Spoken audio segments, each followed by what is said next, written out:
form follows function, and there's certain aspects of the form of these craft that would seem to indicate that they do possess the function of traveling backward in time. Very interesting. Now, tell people, because our time is up here, where can they find your book? And if you want to say a little bit more about your book, and if you have a website and all that stuff, please give that out and share that. Yeah, the book's called Identified Flying Objects, and I do have a website. It's just a shortened version of that, idflyobj.com, idflyobj.com. And that's a good resource for finding links to where it's available. There's ebook, paperback. There's an audiobook too that's been pretty popular. But yeah, it's a good resource for speaking engagements and different interviews and places where the book's sold as well. Google Books just asked to carry it last week, so it's up there now. But I'll also be speaking at MUFON, the 50th anniversary MUFON conference in Irvine, California. I think it's late July, 25th, 26th. And also the International UFO Congress in Phoenix in the early September. And there's other dates being added and whatnot. But it's available in a lot of places, and I think it'll be an interesting and informative read for a lot of people. Now, your colleagues, how in your field, how do they take your book, you writing this book on UFOs? Well, it's actually been a pretty positive response, to tell you the truth. I had somebody come up to me at the UFO Festival in McMinnville last week, 2 weeks ago, and she was reading the stand-up poster outside my tent. She came up and whispered, she said, "So is this career suicide for you?" And you came out and started talking about this. and I said, no, it's been really positive, actually. People that understand what science is and what it's supposed to be, where we investigate strange and different things, this is what we do.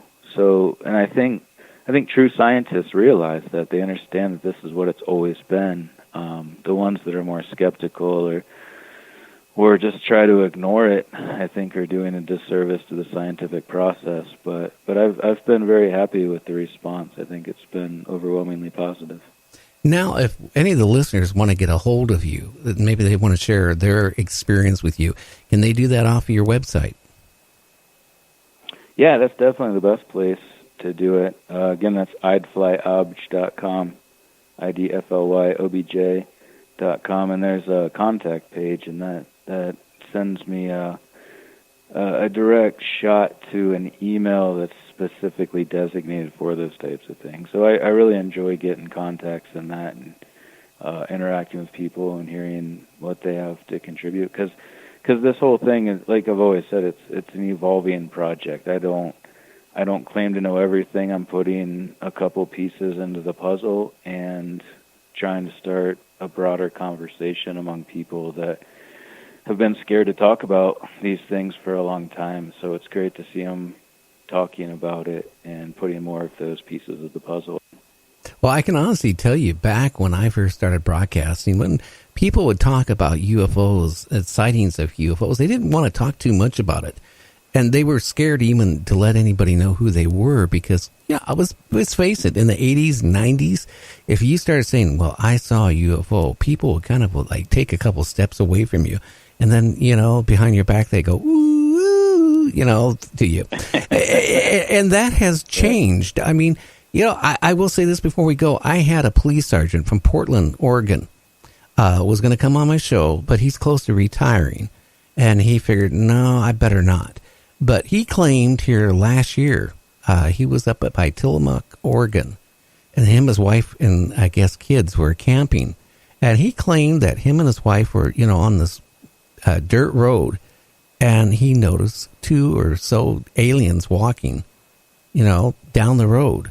And when they noticed that he noticed them, poof, they were gone. Funny thing is that when he was telling me about that, at that point we had Peter Davenport on our show every Saturday doing a report on UFOs and stuff. All of a sudden, he started getting rash of reports all across the country of people seeing aliens on the ground. And that went on for quite a few months. Interesting. I don't know. I think people now are not scared to talk about it anymore. Yeah, that's partly the psychosocial phenomenon, but it's also that there is. I know we're leaving, so I'm going to make this really short. But there's a culture, there's a change, but there are still people that are afraid. I get that a lot too. I shouldn't just make it seem like everybody's coming out of the woodwork and we're all talking about this now. It's a slow process. Many of my academic colleagues have reached out, but have still expressed reservations, especially pre-tenure colleagues, and really talking about this. But the more we do it, the more we talk about it, the more we're going to get someplace important, I think. So I think it's important to keep having a dialogue and to keep moving this forward. Oh, yeah. I've had guests on my show that were actually, just before they came on, they were actually scared. They thought the CIA or the DOD or somebody was going to come and get them or do something.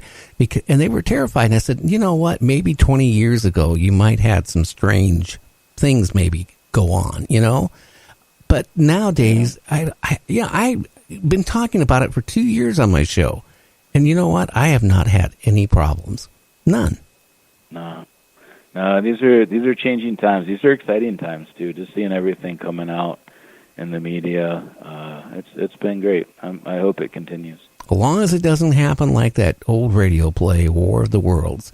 If one day you wake up and you hear the sirens going and you turn on the radio and they're saying, we are invaded by Martians. As long as that doesn't happen, I'm game for anything. I'll tell you what, if they are us in the future, that's not going to happen. Because they would not have any reason to attack the people that would give life to them in the future. Oh, yeah, they wouldn't be here. Mm-mm. No. It's the grandfather paradox writ large right there. Oh, yeah. Maybe we're both not here. Who knows? Anyway, Dr. Michael Masters, I want to thank you for coming on the show. Yeah, it's been great. I appreciate it being here. Thanks for having me on. Okay, sir. You have a great weekend. It's coming up.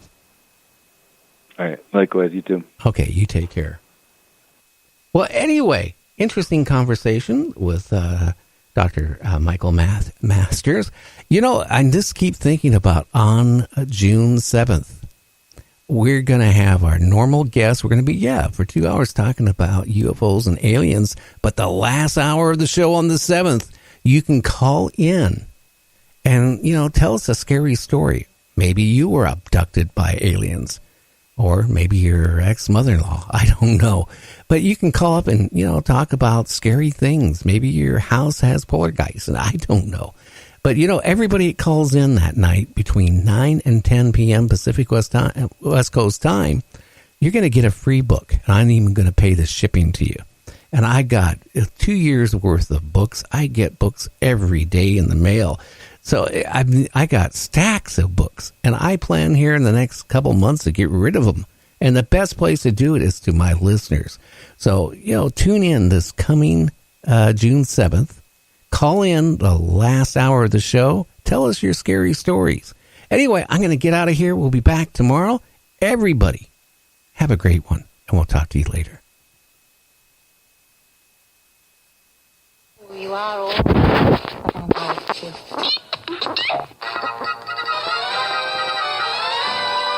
Everybody's voting for the friendly voice of radio, the people's choice. Music where